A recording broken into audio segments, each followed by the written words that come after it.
লইতাছি নিরামিষ রান্না হইব। মিষ্টি কুমড়ার টুকা উঠাই লইছি, আর এটা আমাদের মিষ্টি কুমড়ার ক্ষেত আর কি। তারপর আমরা লয়ালামু আমরা গাছের ছই, অনেক জাতের আছে এখানে।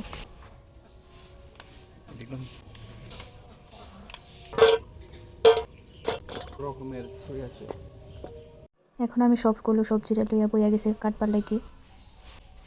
সব সবজি একসাথে কাট কইরা তারপর সবজিগুলোরে ভালো কইরা ধুইয়া লইবে। তারপর এদিকে বাকি ইনগ্রিডিয়েন্টসগুলো রেডি করে লইছি। কড়াইয়ের মধ্যে তেজপাতা, শুকনা মরিচ, তেল, আদা কুচি দিয়া একটু নাড়াচাড়া করে লইবেন। 1 চামচের মতো পাঁচফোড়ন লয়ে লইবেন। তারপর এইভাবে দিয়ে দিলে লাল লাল করে বাইচা, এরপর সবজিটা ঢেলে দিবেন। এটা একটু নাড়াচাড়া করে তারপর দিয়ে দিবেন হলুদ, লবণ আন্দাজ পরিমাণে 1/2 চামচ, 1 চামচ। তারপর এটার মধ্যে এটা নাড়াচাড়া করে ভালো করে মিক্স করে এটার মধ্যে ভিজাইয়া রাখছিলাম ডাল যে ভিজাইয়া রাখছি ওইটারে দিয়ে দিব। ডাল দিলে নিরামিষ তরকারিটা আর একটু টেস্টি হয়, তার কারণে ডাল দিছি। আর তারপর এইভাবে নাড়াই ছাড়াই একটু ঢাকনাও দিয়ে দিবেন। ঢাকনা দিলে সবজিটা ভালো করে সিদ্ধ হইব। দেখেন এখানে আমাদের সবজিটা কত ভালো করে সিদ্ধ হয়েছে। আর তারপর লাস্টের দিকে দিয়ে দিবেন ধনিয়া পাতা কুচি।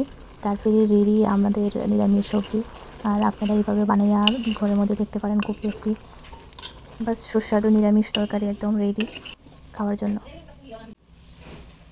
এখানে তরকারিটা লইয়া লাইছি, লইয়া সেটা এখন খাই লইতাছি। তরকারিটা খাইতে খুব সুস্বাদু, দারুণ হয়েছে। মানে আপনারা এইভাবে নিরামিষ একবার রান্না করে ট্রাই করে দেখেন, খুব স্বাদ লাগবে।